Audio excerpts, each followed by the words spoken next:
જય પુરુષોત્તમ ભગવાન। આજે આપણે પુરુષોત્તમ માસની કથાનો અધ્યાય 8મો મુનિ મેઘાવીનો વાંચીશું અને ત્યાર પછી 8મા દિવસની કથા વાર્તા સાસુ વહુની કથા વાંચીશું। તો અધ્યાય 8મો શરૂ કરીએ। સૂત પુરાણી બોલ્યા, હે મુનિ શ્રેષ્ઠો, ભગવાન વિષ્ણુ અને ભગવાન શ્રી કૃષ્ણનો સંવાદ સાંભળીને અતિ હર્ષિત થયેલા નારદે ભગવાન નારાયણને પૂછ્યું, ભગવાન વિષ્ણુ પુરુષોત્તમ માસને વૈકુંઠમાં લઈને આવ્યા તે પછી શું બન્યું તે કહો। ઉપરાંત અર્જુન કૃષ્ણની કથા પણ જણાવો, કેમ કે અર્જુન કૃષ્ણની કથા લોકોને હિતકારક છે। ભગવાન નારાયણે જણાવ્યું, હે નારદ, ભગવાન વિષ્ણુએ પુરુષોત્તમ માસને પોતાને ત્યાં વસાવ્યો, તેથી તે પ્રસન્ન થયો, સાથે સાથે ભગવાન વિષ્ણુને પણ સંતોષ થયો। હે નારદ, હવે શ્રી કૃષ્ણ અને પાંડવો વચ્ચે કામક્ય વનમાં શું બને છે તે હું તમને કહું છું। ભગવાન શ્રી કૃષ્ણ યુધિષ્ઠિરને ઉદ્દેશીને બોલ્યા, હે ધર્મરાજા, તમે 5 ભાઈઓ અને દ્રૌપદી રાજપાટ ત્યજીને જંગલમાં ભટકો છો અને પારાવાર દુઃખ વેઠી રહ્યા છો। આ દુઃખમાંથી મુક્ત થવા માટે તમારે પુરુષોત્તમ માસનું વ્રત કરવું જોઈએ। તમે તમારા શત્રુઓના ભયથી આ વ્રત ભૂલી ગયા હશો, તેમાં તમારો દોષ નથી। પોતાના ભાગ્યને આધારે માનવીને દુઃખ વેઠવું પડે છે। તમારા દુઃખનું બીજ પણ એક કારણ છે। દ્રૌપદી પૂર્વજન્મમાં મેઘાવી ઋષિની પુત્રી હતી। તેણે ઘણા લાડકોડમાં ઉછેરવામાં આવી હતી। રૂપ ગુણમાં તે અજોડ હતી, બધી કલાઓમાં તે પારંગત હતી। એક સમયે પડોશમાં રહેતી પોતાની સખીને પોતાના બાળકને રમાડતી જોઈ તેને પણ સંતાન સુખની ઈચ્છા જાગી। તે વિવાહ યોગ્ય થઈ ચૂકી હતી, છતાં તેનો વિવાહ થયો ન હતો। તેને થયું કે જો માતા જીવતી હશે હોત તો પોતાને ક્યારની પરણાવી દીધી હોત। પિતા આ બાબત પ્રત્યે કેમ ઉદાસીન છે તે મને સમજાતું નથી। એક બાજુ ઋષિ કન્યા મેઘાવતી આવી ચિંતા કરતી હતી, ત્યારે બીજી બાજુ મેઘાવી ઋષિ પુત્રીના વિવાહ કરવાની ચિંતામાં જ હતા। યોગ્ય મુહૂર્તો નજરે ન પડતા તેઓ વરની શોધમાં બહાર નીકળી પડ્યા। અનેક સ્થળે ઘૂમવાથી મેઘાવી ઋષિ માંદા પડી ગયા। મહા મુસીબતે તે પોતાના આશ્રમે પાછા ફર્યા। તેમનાથી ઉઠી બેસી શકાતું ન હતું, તે બેભાન અવસ્થામાં પડી રહેતા હતા। પિતાની આ દશા જોઈ મેઘાવતી મૂંઝાઈ ગઈ। મેઘાવી ઋષિ ભાનમાં આવતા તેણે પ્રભુને પ્રાર્થના કરી કે હે દીનાનાથ, હે રાધારમણ, હે રાસેશ્વર, હે રાધાપતિ, હે ગોવિંદ, સંસાર સમુદ્રમાં ડૂબી રહેલ મારું આપ રક્ષણ કરો। આપની કૃપા વગર મારું દુઃખ દૂર થઈ શકે તેમ નથી।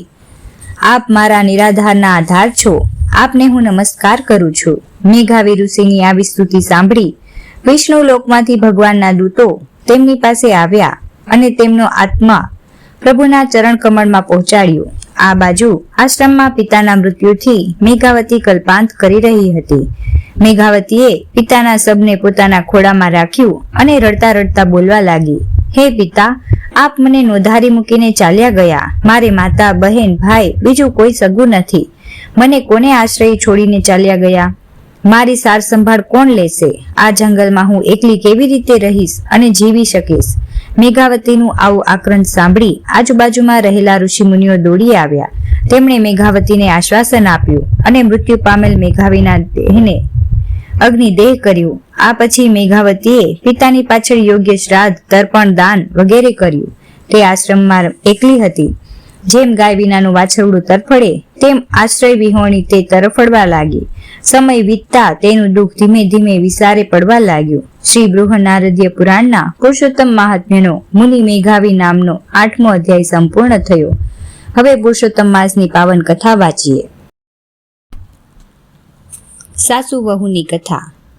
કનકપુર નામે એક ગામ તે નદીને કિનારે આવેલ હતું। તેમાં મણિબહેન તેમના દીકરા અને વહુ સાથે રહે। સવાર પડતા દીકરો ખેતરે જાય અને દીકરાની વહુ ઘરનું બધું કામકાજ કરે। મણિબહેન આખો દિવસ નવરા એટલે આજુબાજુ પડોશમાં જઈ વાતો કરે। ઘેર બેઠા પડોસણને બોલાવી ગપ્પા હાંક્યા કરે। આમ આખો દિવસ પૂરો કરે।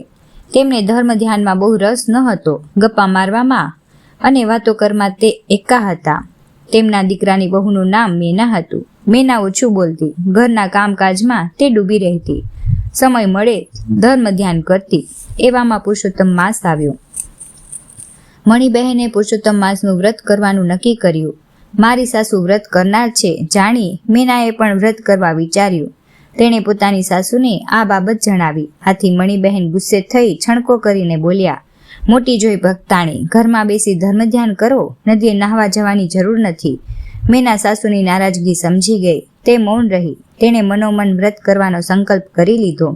મણીબહેન રોજ સવારે વહેલા ઉઠી નદીએ સ્નાન કરવા જતા. નદીએ સ્નાન કરી કથા ગોરમાનું પૂજન કરતા. કથા વાર્તા ચાલતી હોય ત્યાં બેસી કથા વાર્તા સાંભળતા. બ્રાહ્મણને દાન દક્ષિણા આપતા. આ બાજુ મીના પણ સવારે વહેલા ઉઠતી, નિત્ય નિયમ મુજબ સ્નાન કરતી. તે સ્નાન સમયે, હે પુરુષોત્તમ ભગવાન, મારું આ સ્નાન વ્રતના સ્નાન તરીકે માન્ય રાખજો. આટલું કહી નહાતા નહાતા હે પુરુષોત્તમ ભગવાન, હે પુરુષોત્તમ ભગવાન કહ્યા કરતી. તેણે દેવસ્થાનમાં પુરુષોત્તમ ભગવાનની નાની સી મૂર્તિને સ્થાપના કરી હતી. તે દરરોજ ધૂપ દીપ પુષ્પ આદિ સમર્પી તેમની સ્તુતિ કરતી, આરતી કરતી.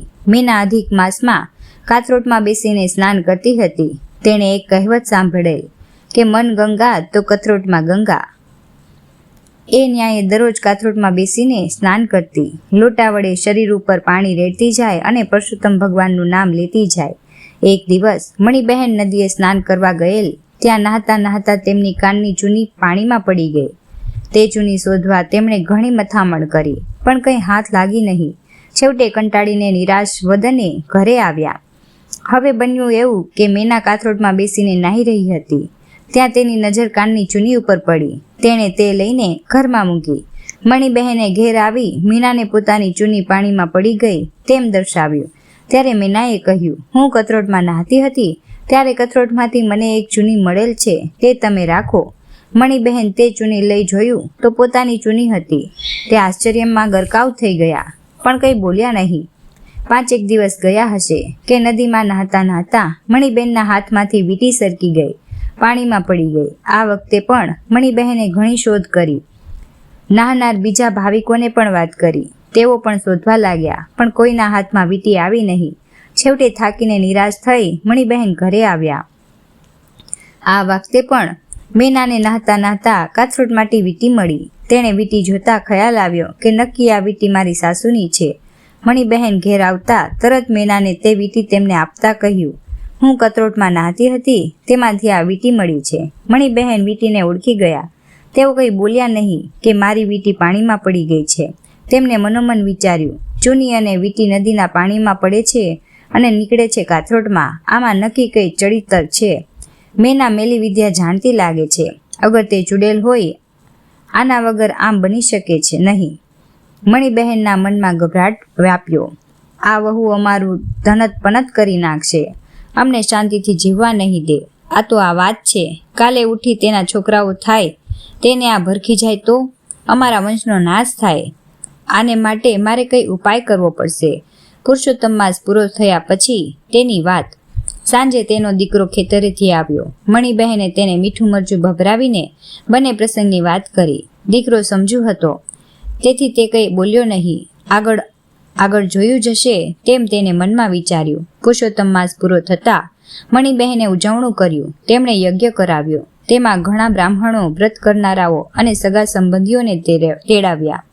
યજ્ઞ પૂરો થતાં યજ્ઞમાં શ્રીફળ હોમવામાં આવ્યું કે તરત એક ગેબી અવાજ આવ્યો, હે મણીબહેન, તમે બધાએ મારું પુરુષોત્તમ માસનું વ્રત કર્યું, યજ્ઞ કર્યો, દાન દક્ષિણા આપી, મને સંતોષવામાં પ્રયત્ન કર્યા, તે ઠીક છે, પણ આખા ગામમાં શ્રેષ્ઠમાં શ્રેષ્ઠ વ્રત તમારા દીકરાની બહુ મીનાએ કર્યું છે. તેણે મારી પૂર્ણ શ્રદ્ધા સાથે ભક્તિ કરી છે. તેનાથી હું સંતુષ્ટ થયો છું. હું તેને આશીર્વાદ આપું છું. તેનું કલ્યાણ થશે. આટલું બોલી ગેબી અવાજ બંધ થયું. યજ્ઞમાં આવનાર બધાએ મીનાના ઘણા વખાણ કર્યા. મણીબહેનને પણ સાચી વાત સમજાઈ ગઈ. બોલો પુરુષોત્તમ ભગવાનની જય.